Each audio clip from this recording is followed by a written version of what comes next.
जयराम जी की कई साल पहले की बात है। एक बहुत बड़े देश में एक विशेष प्रतियोगिता का आयोजन किया गया।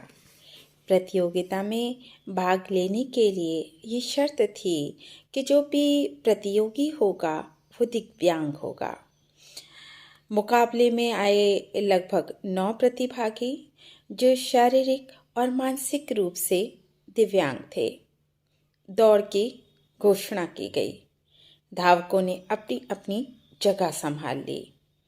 फिर रेफरी के इशारे के साथ ही जो धावक थे वो अपने अपने लक्ष्य की ओर दौड़ पड़े। लेकिन एक छोटा बालक जो दिव्यांग था दौड़ने की बजाय अपने स्थान पे खड़ा खड़ा रोने लगा। उसे समझ नहीं आ रहा था कि किधर दौड़ना है और कैसे। तभी वहां मौजूद सभी दर्शकों के साथ अन्य प्रतियोगियों ने भी इस बात को नोट किया और सभी लोग आश्चर्यचकित हो गए ये देखकर कि जितने भी धावक थे 8 के 8 वो लक्ष्य की ओर बढ़ने के बजाय उल्टे उस स्थान की ओर वापस लौट रहे थे जहां से दौड़ प्रारंभ हुई थी। एक प्रतियोगी ने आकर उस बालक को दिलासा दिया, उसे एक प्यार की झप्पी दी। बाकी धावकों ने हाथ से हाथ पकड़े और उस बालक को लेकर लक्ष्य की ओर बढ़ चले। इस बार जीतने वाला कोई अकेला व्यक्ति नहीं था, सब साथ साथ दौड़ रहे थे।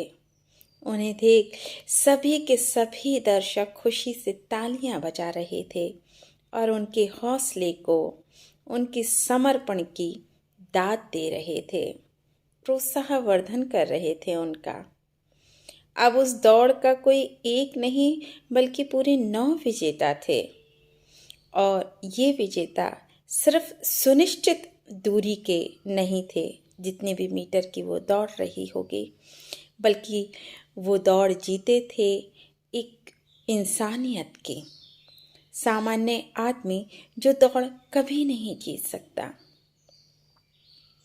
कोरोना संक्रमण काल हमें यही सिखाता है कि जहाँ भी आपको लगता है कि आप किसी की कोई मदद कर सकते हैं, अगर ऊपर वाले ने आपको इतना सक्षम बनाया है तो आप झट से आगे बढ़िए और परम पिता के द्वारा प्रदान किए गए उस मौके का फ़ायदा उठाइए, अवसर का लाभ उठाइए और असलियत में मदद के हाथ आगे बढ़ाकर मानव बन जाइए। यही है जीवन जीने की कला। जय राम जी की।